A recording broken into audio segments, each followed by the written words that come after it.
Hi guys, dura jirtu hordoftootaa fi kabajamtoota sanyii mootii. Dura jirtu akkami? Ani kun obboleettiin keessan nagaan qabaa galata Rabbii. Waaqayyoo akkanatti tolchee bareessee har'aan nu ga'e galanni kan isaati. Alhamdulillah. Hara jechuudha. Saara irratti biraankii gochuu dhufe marrateen gizee lammaffaati jechuudha. Balaan boote dhukkeen irraa kaasuu edda jechuudha barana biraankiidhaani. Akkasiin isiniin jedha. Saaraan jechuudha. Anna dhukkubaa ture. Si fudhadheetiin galaa. Ana wajjin jiraataa akka ilmootiyyaa yookiin dammoo akka obboleettii xiqqootitti na wajjin jiraataa. Maatii kee birallee gaxarii hin teessu naan jette jechuudha. Ani immoo jechuudha mana ijaaruutiin jira hin xumurre jechuudha ganaa naaf hin xumurre. Kanaafiyyuu jechuudha dhiisitii koottuu fayyaa yoo qabaatteedha kan kanallee hojjettu. Kanaafiyyuu wajjiniin gallaa na bira teessaa naan jetti jechuudha. Ani garuuyyuu hin ta'u hin barbaadu hin jedheeni karooran qabaa yoo na dhukkubullee taate naa dhukkubu akkasumatti hojjedha hin galuu hin jedheen jechuudha. Karooran qaba karoora kiyya dhiisee hin galuu hin jedheeni. Akkasitti jechuudha na waaqastii ture gizee hundinni irra deddeebitee natti dubbatti. Amma jechuudha maalan jedhaani tasmaama'een jira yaada keetiin hin jedhan jechuudha. Si wajjiniin hin galaa koottuu na fudhadhuu galiin jedhaan. Mee dhuguma akkuma jette sani afaanuma bichaadhaan jetti moo dhuguma garaadhaan jettee na fudhattee galti. Asumaa wajjiniin ilaallaa jechuudha. Yoo silkiillee na jalaa kaastee hin beeku har'an daawwallee fiiyyuu mee jechuudha nan bilbilaa fi waan ishiin jettu walumaan dhageenya. Garuu hin beeku an maal jetti laata yaa rabbii kiyya. Si fudhadheen galu jettee jennaan ittiin aarama. Baay'een itti aarama. Maaliif hoo jettanii issoobdee jechuudha kan. Amma fakkeenyaaf ani murteessiin jiraa. Na fudhadhu gali baqqaa jedheeni duraan na kadhataa turte har'a garuu ansi duukan gala baqqaa jedheeni hin ta'uu yoo naan jette duraanuu na soobdee jechuudha. Yookaan immoo dhugumaan si fudhadheetiin galaa naan jette jechuudha. Ka'i naan jettee jennaan habeet gammachuu kiyyaa. Garuu duukallee galuufi miti maaliif ani ishii duukan galu jechuudha. Garuu mee ishinaa jettee si fudhadhu dhugumaan naan jette naaf hin galle jechuudha wanti kun. Dhugumaan wayitii ammaa kanatti jechuudha namni nama of biratti fudhatee of bira teejjisee wanta namni suni barbaadu hunda isaatu godhaafi yeroo ammaa yeroo wanti hundi qaalii ta'e kanatti natti fakkaanne. Mee wajjumaan laalla jechuudha. Itoophiyaa keessatti nuroo widdiidha wanti hundi qaaliidha.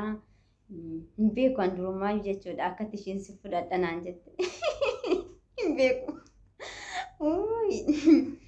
Akkasiin isin hin jedhaa miinan dawwalaa fi waan ishiin jettu wallaahi har'a walumaan laallaa jechuudha.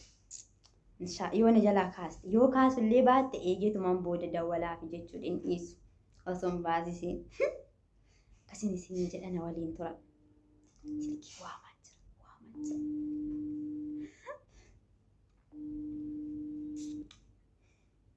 Yaa Rabbi na jalaa kaasisiisi. Biraankii kana ammaa osoo irratti hin hojjetiin hin dhiisu. Kaasaan jirtu yaa Rabbi. Kaasaan jirtu. Amma immoo waasaappiidhaan itti dawwalaa jira. Na jalaa kaasaan jirtu. Balaan buute.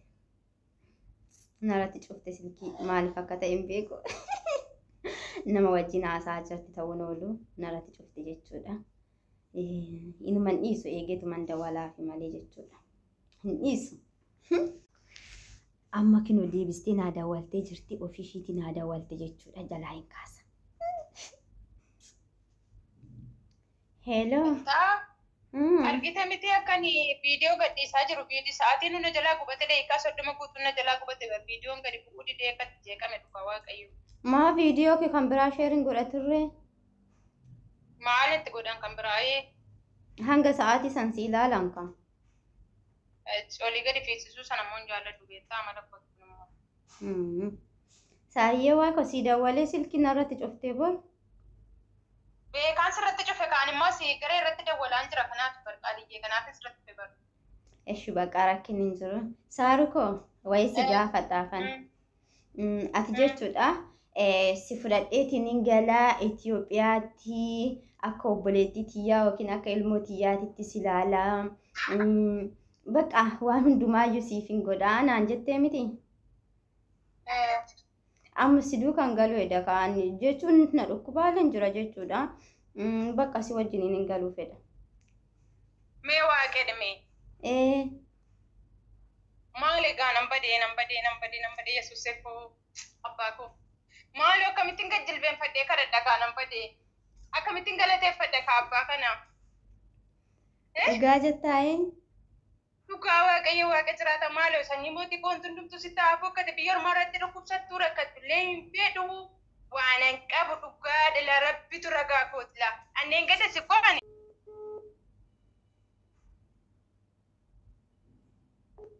Saariyyee. Bar diingata na jala hin cufamee bar.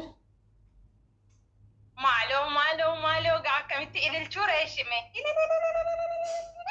Yene abbaat yene amlaak yene wadaaj. Dhugaadhuma kee galta ta'ennaani dhaggeeffadhu lasitti himaa sanyii mootii kun. Dhaggeeffadhu yoo illee birriin harka kee irra hin jiraanne jechuudha. Harka koo duwwaan galaa jetteellee kan yaaddoftu yoo taate jechuudha. Dhugaa waaqayyooti shaantaallee bitee jechuudha. Wayyaallee itti si naqa jechuudha. Bichaa biyya ormaa irratti dhukkubsattee akka rakkattu waaqayyoollee nan nageessisanii nan agarsiisinidha. Akkuma inni gada siin jedhe sana jechuudha. Si galti miti. Akkuma har'aa fayyaa qabdu bor fayyaa dhabuutu jira. Biyya ormaa biyyuma ormaati. Akkuma dheengaddaa dhukkubsatte sana sitti hima. Si galti miti haadhee ormaatiif biyya ormaa immoo tokkodha. Bor yoo dhukkubsattee dhugaadha jarri kun gadi baasanii si galtu. Nama si barbaachisaa. Ati nama hin beektu. Ati ganaa waan baay'eellee hin beektu.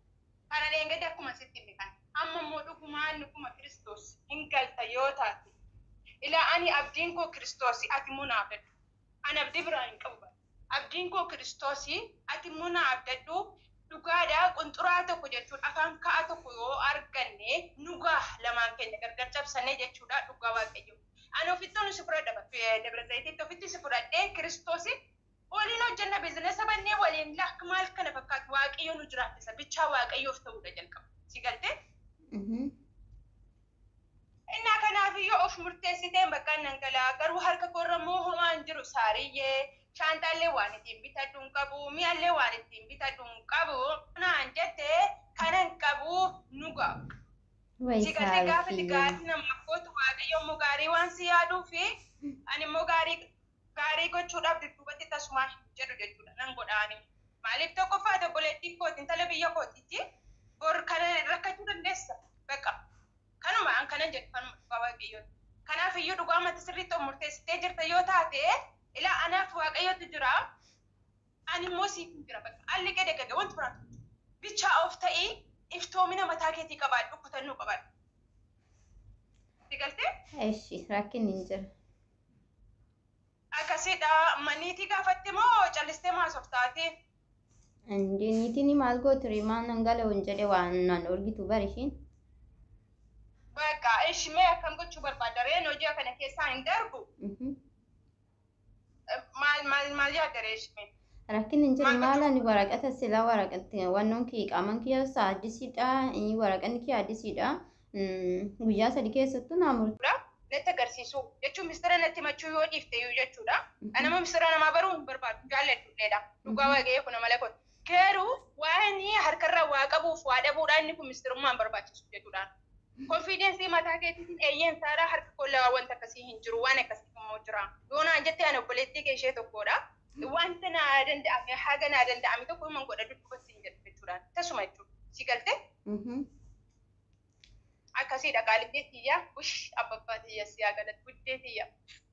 Ani komii sirraa hin qabu hin barda abbabbaa kun dhugaa. Komii masirraa hin qabu yesuusee tiyya. Ani si duuka galuun kiyya maaliif akkana si gammachiise maaliifi? Maaliif na gammachiise wanti isaan dhaggeeffadhu qala. Qaaliyyaati gizee tokko nukkubsataa beeki. Asirratti argaan jira bara. Gizee tokko siraate gizee tokko namoo nagaa taata. Ati biyya ormaa keessa jirta bara. Ana waa'ee biyya ormaa anatu si caalmi beeka. Amma tuma gadi baatee embaasii kana deemtee namoota qullaa isaanii buusanii qullaa isaanii xalxal jedhan karaa kanarra waan hedduu argita. Sittin hima. Akkuma kana taa'anii achitti ta'anii maraatanii dhugaan sitti hima. Kanaaf jennaan namni tokko soofata fayyaa qabu namoonni baay'een du'anii asii gaggeeffamu. Ani fakkeenyaaf maali hojii koo feetanii maal dhugaa humni koo haaromee jira. Maqaa Yesuusin hojjechuu nan danda'a. Keeruu keessumatti inni nakaasi maal sitti fakkaate? Gizee raafamni Beeruutiin keessatti gaggeeffame dheengaddaa sana argite miti yeroo sana kaasin abdii koo kutadhe jechuudha. Abdii koo kutadhe. Mikinaatu du'as ta'e jireenya biyya ofiitiin bareechi. Fayyaa baatee galtee duutee galti jechuun si galtee kun carraadha garuu waaqayyo kan hundumaa nurraan ga'e hunduma keenya irraan jechuudha. Kanarraan kan ka'eetan of qopheessuu eegale anumtu kun jechuudha sitti nima. Ani paaspoortiin koo gana kan waggaa meeqa dheengada dhiyoona saddasiitti bara. Nan hojjedhaa jedheetan murteesseetanii dheengaduma dhiyoona saddasiitti jechuudha sitti nima. Garuu yoon taa'ee ilaalu duunnis jireenyis biyya ofiitiin akka isheen bareeddu natti ife jechuudha. Kanaaf jechaan of murteesse. Akkuma kana wanta gaarii ofii keetiif yaaddu immoo obboleettii keetiif yoo yaaddee gaarii ta'a. Ofii kootii gara biyya kootti galee biyya ormaa keessatti si dhiisuus jaalladha. Baqa akkuma anaa fi duunnis jireenyis biyya kootiin bareeddi jedhee ofirratti cheekii yookaan saansurdii godhee siifilleen akkuma kanatti yaadeetti jechuudha. Si galti miti qaaliyyee. Inji maalidha maali sirraa tarrafadha itti qaaliyyee. Wallahi saayee wallahi ati jechuun dhugaa rabbii wallahi siin jedha ati jechuudha nama gaarii nama sirriitti jechuudha nama gaarii kan jedhame keessaa isa tokkoffaan si dhugaa rabbii anaaf jechuudha. Dhugaa rabbii ani jechuudha waanuman si jedhee ibsuyyuu hin jaabaqa natti ulfaata dhugaa rabbii. Namni yeroo ammaa kana keessatti yeroo wanti hundi wuddii ta'e kana keessatti si fudhadheetiin gal naan jedhu argamuun isaa kana jettaayyuu jedheetoo yaanne siin jedha garuu jechuudha dhugaa rabbii saaruu kiyyaa natti naarinii malkaaminatuma keetii wantuma gaarii dubbatti jechuudha. Ati fakkeenya nama hundaatiyyuu nama ta'uu danda'uudha dammoo nama ta'ulleeni ati jechuudha. Ani garuu viidiyoo si waraabbataa jira waanumati jettu ilaaluufi wallaahi hin beeku waan asiin jedhu wallaahi. Intaati numa nadhiisuma diddee qoy nadhiisuma diddee ati qoy. Walla bakka guddaa na biraa qabda. Hordoftoota kiyyaallee wallaahi laazim itti nimne wallaa itti nimne ishii itti nimne garuu jechuudha. Ininja natti ulfaate jechuudha yaanni ishii. Ati maraattee qoy sagalee waraabuu kanarratti si qabee? Sagalee waraabuu miti garuu jechuudha. Waanumati jettu laaluu barbaade tananii edaati dhugaa rabbii hin beeku bakka bakka guddaa na biraa qabda waan man jedhee si ibsullee hin qabu. Wanta gaarii gochuu kee kanatti akkanumatti itti fufi. Ana biraa dammoo jechuudha bakka guddaa isaa qabda dhugaa rabbii yoomillee nama si irraafachuu hin dandeenyedha yoo du'een alatti jechuudha. Baay'ee naa kaffa illeen jechati jetti irratti jechuudha. Akkanumatti waanuma gaariidhaan itti fufi siin jaa qaalitiyya. Waan isiin jedhu wallaahi. Piraankii godha jireetiin ofiiyyuu piraankii ta'e wallaahi. Ofiiyyuu piraankiin ta'e jechuudha. Ani dhugamaa inni maal mataa jirtaati dhugaa waaqayyoo. Maanni nama harkaa qabaasanii deebisanii immoo sagalee waraabbate jedhamu maalodha. Waan badaan dubbanne osoo ati waan badaan dubbatte dhugaa rabbii gadi hin dhiisu garuu jechuudha wanta gaarii dubbatte bakka namni akka keetii addunyaa kanarra hin jiru anaaf gizee ammaa kanatti eenyutu si fudhadheetiin galanaan jedha. Yoo jaarsa taateen dhalatti dhugaa rabbii namni baadaa nama alaa jechuudha si fudhadheetiin galaa jedhuun eessa jira inumaayyuu hin jiru jechuudha si galee si fudhadheetiin galaa na bira teessaa dhiisitii na waliin nyaattaa na waliin dhugdaa dhiisitii guyyaa takkaayyuu nama bulchu namni yeroo ammaa kana ati garuu hin eenjaa maal jedheetis si ibsa wallaahu maal jedheetis si ibsa. Galatoomi kaadhoo koo maaloo. Waan sagalee koo bareedaa kana yeroo hundaa waraabdaa waan inni raafatamu garuu keessaa jechuudha saara dhugaa rabbii wallaahi jechuudha keessayyuu waan baay'eellee waliin haasofna wanti akka har'a yaadaati har'a naa kennite irratti jechuudha keessa koo tuqe inumaayyuu hin jiru jechuudha. Yoomiyyuu si raafachuu hin danda'u hordoftootaaf kabajamtoota kiyya kanatti mee nagaa itti naa himi. Wayyoo dhaggeeffataa jiru ammallee banaadhaan ta'a. Banaa jira. Banaa jira. Obboleewwan koo hordoftootaaf fi dhaggeeffattoota obboleettii keenya sanyii mootiidha akkam jirtu. Dhaggeeffattoota hordoftoota obboleettii keenya sanyii mootiidha akkam jirtu nagaa keessanii nagaan gooftaa ala keessaniif mana keessaniif haa baay'atu obboleettiin keessan Saaraan nagaa guutuuf irraa hafaatiin qaba. Nagaa guutuuf irraa hafaan na bira jiru maqaa Yesuusiin hunduma keessan bira akka jiraatu abdii amantiin qaba. Egaan obboleettiin koo kun jechuudha yeroo darbee akka dhukkubsataa turte hundumti keessan ni beektu jechuudha yeroo sana keessa bakka wanti hundumtuu sitti hafu kottu hin galla. Galii waan qabnu waliin soorannaa jedheen ture jechuudha garuu seen isuma irratti hundoofte yeroo sana homaa tokkoyyuu deebii naan kennine dhugaa waaqayyooti keessa see kee'attee oolfattee bulfatteeti har'a bifa biraankiitiin jechuudha dhugaan isinitti maa dhufteen irratti dawwaltee sagalee koo waraabbattee jechuudha haa ta'u hin ta'in malee saa kamiyyoo ta'ee dhala namaatiif fi gaarummaadhuma yaada namni gadhummaa naaf yaadu malee dhugaadha guyyaa tokko gadhummaa namaaf yaadee hin beeku haa ta'u haa gadhiifattu siifa milkaa'uun siin jedha shiqaaliyyatti yaa asumaanuu jechuudha obboleettii keenya sanyii mootiidha jajjabeessaa laayikii godhaa fi sheerii godhaa fi sabskraayibii godhaa fi jajjabeessaa nama jajjabaa qabuudhaan isiniin jechuu jaalladhaa naganaa ta'aa horaa bulaa deebanaan isiniin jedha. Hordoftoota fi kabajamtoota kiyya hanga yoo tanaatitti waan waliin turtanii fi galatooma inni isiniin jedha. Waan jechuudha irra nu jalaan dabarsinaa beeksisa irra dabarsitanii isa irra nu jalaan dabarsinaa inni isiniin jedha. Na jajjabeessaa asumaanii Saaraa keessan kinoo isiniifattanii Saaraan baay'ee nama gaariidha baay'ee jechuudha dhugaa rabbii waan hin jedhee ishii ibsuun qabu. Naman hiyyooti kiyya keessatti hin irraanfanneedha jechuudha yoomiyyuu akkasii